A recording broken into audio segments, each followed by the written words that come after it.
Hello, അസ്സലാമു അലൈക്കും. ഞാനിന്ന് രാത്രി ഇപ്പം എന്താ ഉണ്ടാക്കാമെന്ന് ഇങ്ങനെ ആലോചിച്ച് നിൽക്കുകയായിരുന്നു. അപ്പോൾ പിന്നെ ചപ്പാത്തി എല്ലാവർക്കും ഇഷ്ടമാണ്, കുട്ടികൾക്കും ഉപ്പക്കൊക്കെ ഇഷ്ടമാണ്. പക്ഷേ എനിക്ക് ചപ്പാത്തി ഇഷ്ടമല്ല, എന്തോന്ന് അറിയില്ല, എനിക്കത് ഇഷ്ടമല്ല. അപ്പോൾ പിന്നെ പൂരി നല്ല തക്കാളിക്കറി ഉണ്ടാക്കാമെന്ന് വിചാരിച്ചു. തക്കാളിക്കറി നമുക്ക് ഉണ്ടാക്കാനുള്ള തക്കാളി ആദ്യം ഒരു പാത്രം അടുപ്പിൽ വെക്കാം. ഒക്കെ എല്ലാവർക്കും അറിയായിരിക്കും, പക്ഷെ ഞാൻ ആദ്യമായിട്ടാണ് തക്കാളിക്കറി ഉണ്ടാക്കുന്നത്. അപ്പം എൻ്റെ ടേസ്റ്റ് നിങ്ങളൊന്ന് ഉണ്ടാക്കി നോക്ക്. പറ്റുകയാണെങ്കിൽ നിങ്ങൾക്ക് കാണാം, അല്ലെങ്കിൽ സബ്സ്ക്രൈബ് ചെയ്യാം. പറ്റുകയാണെങ്കിൽ മുന്നോട്ട് പോകാമല്ലോ. ഞാനിതുവരെ നിങ്ങളോട് എൻ്റെ വീഡിയോ ഇടുമ്പോൾ ഞാൻ പറയലില്ല കാണാനും ലൈക്ക് അടിക്കാനും സബ്സ്ക്രൈബ് ചെയ്യാനൊന്നും പറയില്ല. നിങ്ങളെ ഇഷ്ടപ്പെടുകയാണെങ്കിൽ ചെയ്യട്ടെ എന്നുള്ളതാണ്. നിങ്ങളൊക്കെ ശ്രമിച്ചാലും എൻ്റെ വീഡിയോ മുന്നോട്ട് പോകുള്ളൂ. അപ്പോൾ ആദ്യം വെളിച്ചെണ്ണ ഒഴിച്ച് കടുകിട്ട് പൊട്ടിച്ച് കുഞ്ഞുള്ളി ഇട്ടാൽ നമുക്ക് വലിയ ഉള്ളിനേക്കാളും നല്ലത് കുഞ്ഞുള്ളിയാണ് നല്ലത്, അതാണ് ടേസ്റ്റ് കൂടുതൽ. അപ്പോൾ കുറച്ച് കൂടുതൽ വേണ്ടിയിരുന്നു, എൻ്റെ അടുത്ത് കുറച്ചുണ്ടായതുകൊണ്ട് ഞാൻ രണ്ടും കൂടെ ആയിട്ട് മിക്സ് ചെയ്തിട്ടാണ്.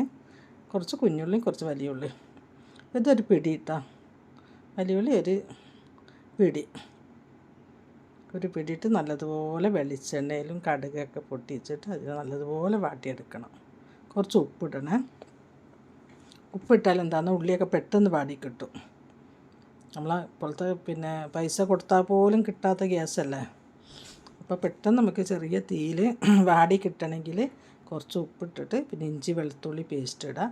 എന്നിട്ട് വീണ്ടും നല്ലതുപോലെ ഒന്ന് ചെറു തീയിൽ നല്ലതുപോലെ വാട്ടിയെടുക്കാം. നല്ലതുപോലെ വാട്ടിയെടുത്താൽ നമ്മളെ ടേസ്റ്റിയായ നല്ല തക്കാളിക്കറി, എനിക്കിഷ്ടമാണ് തക്കാളിക്കറി, ചോറിനും എല്ലാത്തിനും ഇഷ്ടമാണ് കേട്ടോ.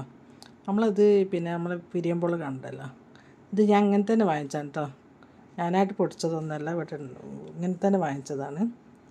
പിന്നെ നമ്മൾ ഈ കറിക്കായ ഉണ്ടല്ലോ, അതൊരു ചെറിയൊരു പീസ് ഇടാത്ത നല്ലൊരു പ്രത്യേക ഒരു ടേസ്റ്റാണ്. ചെറിയൊരു കുഞ്ഞു പീസ് മതി.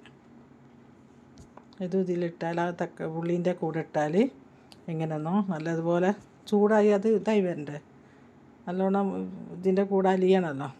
പിന്നെ മുളക്, ഇത് കാശ്മീരി മുളകാണ്, പക്ഷേ ഇതിൽ കളറ് കുറവായിട്ടാണ് തോന്നുന്നത്. കാശ്മീരി മുളക് കളറ് കിട്ടാനാണ്, എരിവ് കിട്ടാനല്ല.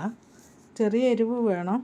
പിന്നെ മഞ്ഞൾപ്പൊടി, ഇതൊന്നും ഞാൻ കണക്ക് പറയുന്നില്ല, ഞങ്ങൾ 3 പേരേ ഉള്ളൂ, അപ്പോൾ 3 പേർക്കുള്ളതാണ് ഇപ്പോൾ ഞാൻ ഉണ്ടാക്കുന്നത്. പിന്നെ തക്കാളി നല്ല പഴുത്ത തക്കാളിയാണ്, വളരെ നല്ലതായിരുന്നു. പക്ഷെ എൻ്റേത് കുറച്ച് പച്ച തക്കാളി ആയിപ്പോയി കേട്ടോ. ലാസ്റ്റുള്ള തക്കാളിയാണ്, ഞാൻ ഒന്നായിട്ട് വാങ്ങിച്ചേക്കലാണ്. അത് ഫ്രിഡ്ജിൽ വെക്കുന്നതല്ലേ, അപ്പോൾ അത് പഴുക്കൂലല്ലോ. മറ്റേ നമ്മളതെല്ലാം പുറത്ത് വെക്കുകയാണെങ്കിൽ പിന്നെ പുറത്ത് വെച്ചിട്ട് കുറച്ച് പഴുപ്പുണ്ടാവുമല്ലോ. ഇതെല്ലാം നല്ല പഴുപ്പില്ല, നല്ലൊരു വാറ് പോലെ നിൽക്കുന്നുണ്ട്. പിന്നെ വെന്തിക്കുന്നു കേട്ടോ. പിന്നെ ഇത് ചെറിയ ജീരകമല്ലേ, അതും വലിയ ജീരകം കൂടെ ആയിട്ട് ഞാൻ പൊടിച്ച് വെക്കുന്നതാണ്.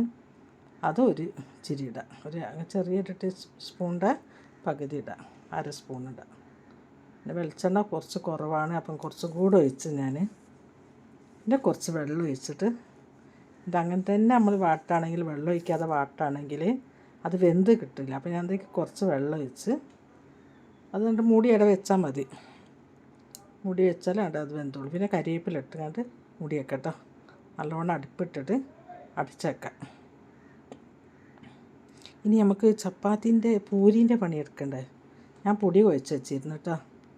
മൈദ പിന്നെ അര ഗ്ലാസ്, പിന്നെ ആട്ട ഒരു ഫുൾ ഗ്ലാസ്, ചെറിയ ഗ്ലാസ്സാണ് കേട്ടോ. 2 സ്പൂണ് പിന്നെ നമ്മളെ റവ ഇല്ലേ, ആ റവ ഇട്ട്. അപ്പോൾ എന്താണെന്നോ റവ ഇടുമ്പോൾ കൂടുതൽ എണ്ണ പിടിക്കില്ല. ഇപ്പോഴത്തെ കുട്ടികളും എല്ലാവരും കണ്ടു തന്നെ, എല്ലാവർക്കും പല അസുഖങ്ങളുണ്ടല്ലോ, കൊളസ്ട്രോൾ ഇതൊക്കെ. അപ്പോൾ എണ്ണ കൂടുതൽ കുടിക്കാതിരിക്കണമെങ്കിൽ പൂരിയിലെല്ലാം പ്രത്യേകമാണ്, നല്ല എണ്ണ ഉണ്ടാവുമല്ലോ. അപ്പോൾ കുറച്ചൊരു ലൂസാക്കിയാണ് ഞാൻ കുഴച്ചത്. അതുകൊണ്ട് ചുടുവെള്ളത്തിലാണ് കുഴച്ചത്, നല്ല തെളിച്ച വെള്ളത്തിൽ കുഴച്ചെടുത്ത് നമ്മളെ പൂരി നല്ലതുപോലെ പൊങ്ങി വന്നിക്കുന്നു.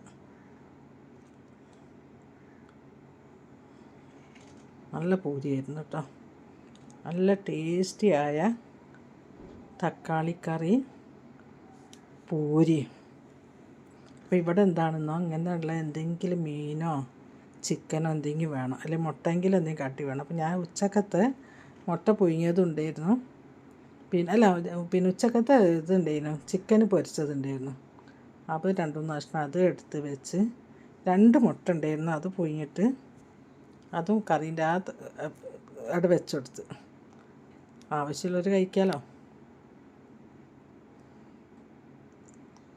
ഞാനിത് ചപ്പാത്തി പ്രസ്സില്ല, പത്തിരി പ്രസ് ഉണ്ടല്ലോ. പൊതുവെ ചപ്പാത്തിയും പൂരിയും ഒന്നും ഇങ്ങനെ ഈ പ്രസ്സിൽ കിട്ടില്ല, എനിക്ക് കിട്ടില്ല കേട്ടോ. അപ്പോൾ ഞാനിത് ഇങ്ങനെ ഒരു വീഡിയോയിൽ കണ്ടതായിരുന്നു. അങ്ങനെ ചെയ്ത് നോക്കുമ്പോൾ നല്ലതുപോലെ ചപ്പാത്തിക്ക് നല്ലതുപോലെ ആയി വരുന്നുണ്ട് കേട്ടോ. ഇത് നമ്മളെ തക്കാളി കറി എന്തായി നോക്കണ്ടേ, ഒന്ന് തുറന്ന് നോക്കാം. ഓ, നല്ലതുപോലെ വെന്തിക്കുന്നല്ലോ, എണ്ണയൊക്കെ തെളിഞ്ഞ് വന്നിക്കുന്നത്. എണ്ണ ഇത്തിരി കൂടുതലായിരുന്നു കേട്ടോ. ഞാൻ വീണ്ടും ഒഴിച്ചത് വേണ്ടിയിരുന്നു, ആദ്യത്തെ തന്നെയായിരുന്നു നല്ലത്. അപ്പോൾ എണ്ണ കൂടുതലായി പോയിക്കുന്നില്ല, കഴിക്കുമ്പോൾ അതായിരുന്നു പറഞ്ഞത് എണ്ണ കൂടുതലാണെന്ന്. എനിക്കെന്നെ തോന്നുന്നുണ്ട്, അതാ എണ്ണ തെളിഞ്ഞ് കണ്ടപ്പോഴാണ്. നമ്മൾ തക്കാളിക്കറിയും പൂരിയും റെഡിയാക്കി നല്ല ടേസ്റ്റ് ഉണ്ടായിരുന്നു കേട്ടോ. ഞാൻ ആദ്യമായിട്ടാണ് തക്കാളിക്കറി ഉണ്ടാക്കുന്നത്, എൻ്റെ മോളാണ് ഇവിടെ ഉണ്ടാക്കൽ. നല്ല ടേസ്റ്റ് ഉണ്ടായിരുന്നു. എല്ലാവർക്കും ഇഷ്ടമായിരിക്കുന്നതായിരുന്നു. പൂരി നല്ല സോഫ്റ്റ് ഉണ്ടായിരുന്നു, നല്ല സോഫ്റ്റ് എന്ന് വെച്ചാൽ കഴിക്കാൻ പറ്റിയൊരു പൂരി. ഇതാ ചിക്കൻ പൊരിച്ചത്, ആവശ്യമുള്ളവർക്ക് എടുക്കാമല്ലോ. ചിക്കൻ പൊരിച്ചതും മുട്ട പുഴുങ്ങിയതുണ്ട്, നല്ല പൂരി. നിങ്ങളും ഇങ്ങനെ ട്രൈ ചെയ്ത് നോക്കണേ. എന്നിട്ട് ഇഷ്ടപ്പെടുകയാണെങ്കിൽ കമൻറ്റ് ബോക്സിൽ നിങ്ങളെ അഭിപ്രായം എന്താണെങ്കിലും, നല്ലതാണെങ്കിൽ ചീത്തണെങ്കിൽ എന്ത് തെറ്റുണ്ടെങ്കിൽ ക്ഷമിക്കണം കേട്ടോ.